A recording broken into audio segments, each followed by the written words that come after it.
Hi hello welcome to our channel V N creativities. இன்றைக்கி நம்ம சேனலில் எதை பற்றி பார்க்க போகிறோம்னா, எப்பயுமே நம்ம மாவாட்டி வச்சோம்னா அது வந்து கடைசி நாள் வந்துட்டு ஒரு கொஞ்சம் மிச்சமாயிடும். அதில் வந்து ஒரு தோசை 2 தோசை தான் வரும். அந்த மாவோட குவான்டிட்டி எப்படி அதிகம் பண்ணுறது அப்படின்ட்டு இதை வச்சு என்ன டிஷ் பண்ணலாம் அப்படின்றத பற்றி இன்றைக்கி நம்ம பார்க்க போகிறோம்.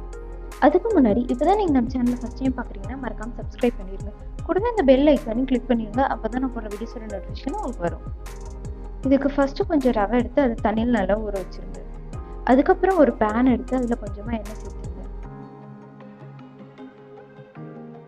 எண்ணெய் நல்லா காஞ்சது அதில் கொஞ்சமாக கடுகு, அப்புறம் கொஞ்சமாக உளுத்தம் பருப்பு போட்டு அது நல்லா பொரியிற வரல வெயிட் பண்ணுங்க.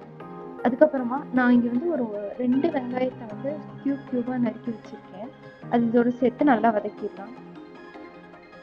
இந்த வெங்காயம் வந்துட்டு நல்லா கலர் சேஞ்ச் ஆகி இது வந்து டிரான்ஸ்பரண்ட்டாக மாறணும். அது வரல இதை வந்து நல்லா வதக்கிடலாம். அடுத்ததான் இது கூட ஒரே ஒரு பச்சை மிளகா, ஒரு கொத்து கருவேப்பிலை சேர்த்துருக்கேன். நான் வந்து காரம் கம்மியாக இருக்கணுங்கிறதுக்காக ஒரே ஒரு பச்சை மிளகா சேர்த்துருக்கேன். உங்கள் காரத்துக்கு ஏற்ற மாதிரி நீங்கள் வந்து பச்சை மிளகா சேர்த்துக்கலாம். பச்சை மிளகாய்க்கு பதிலாக வந்துட்டு வரமிளகா கூட சேர்த்துக்கலாம். அது வந்து டேஸ்ட்டாக இருக்கும். அடுத்ததான் இதில் வந்துட்டு ஒரு 1/4 டீஸ்பூன் வந்து உப்பு சேர்த்துக்கிறேன். நான் வந்து ஏற்கனவே மாவில் உப்பு போட்டுக்கனால இதை நான் கம்மியாக போட்டிருக்கேன். உங்கள் தேவைக்கேற்ப நீங்கள் கூட்டியோ குறைச்சோ போட்டுக்கோங்க. அந்த உப்பு வந்துட்டு இதோட எல்லா பக்கமும் நல்லா ஸ்ப்ரெட் ஆகி மிக்ஸ் ஆகிற மாதிரி வதக்குங்க. இப்போ பாருங்கள், வெங்காயம் நல்லா வதங்கி வந்துருச்சு. இந்த அளவுக்கு வெங்காயம் வந்து நல்லா வதங்கிருக்கு.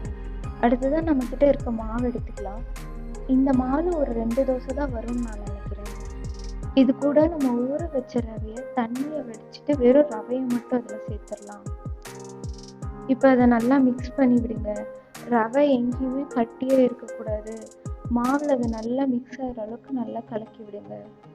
இப்போ இது ஒரு 2 நிமிஷம் அப்படியே மூடி போட்டு ஊற வச்சு விட்டுருங்க. இப்போ இது ஒரு 2 நிமிஷம் அப்படியே நல்லா ஊற விட்டு விட்டுருங்க. அடுத்ததான் நம்ம எடுத்து வச்சிருக்க வெங்காயத்தை இதோட சேர்த்துடலாம். இப்போ இந்த வெங்காயத்தையும் மாவையும் நல்லா மிக்ஸ் பண்ணி விட்டுக்கலாம். இந்த வெங்காயம் வந்து மாவோட நல்லா மிக்ஸ் ஆகிற அளவுக்கு நல்லா மிக்ஸ் பண்ணிடுங்க. அடுத்ததான் நான் வந்து ஒரு கொஞ்சம் கொத்தமல்லி சாப் பண்ணி வச்சுருக்கேன். நான் ஒரு கேரட்டை துருவி வச்சுருக்கேன். இப்போ இதோட சேர்த்து நல்லா மிக்ஸ் பண்ணி விட்டுடலாம். நம்ம இதில் கேரட் சேர்க்கறதுனால இது ரொம்ப ஹெல்த்தியாக இருக்கும். குழந்தைங்களுக்கு வந்து இது ரொம்பவே நல்லது. நம்ம இதெல்லாம் மிக்ஸ் பண்ணதுக்கப்புறம் பாருங்கள் மாவோட குவான்டிட்டி எவ்வளோ அதிகமாக இருக்குன்ட்டு.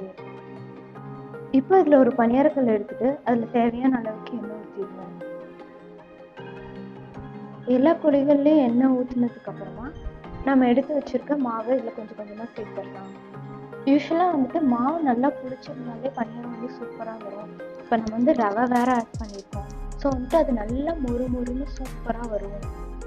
இது கூடவே வந்துட்டு நம்ம வந்து வெங்காயம், மிளகாய், கொத்தமல்லி, கேரட் இதெல்லாம் சேர்த்துருக்கனால இது இன்னுமே நல்லா டேஸ்ட்டாக வரும். அது மட்டும் இல்லாமல் இது கூட நம்ம கேரட் சேர்த்துருக்கனால இது ரொம்ப ரொம்ப ஹெல்த்தியும் கூட.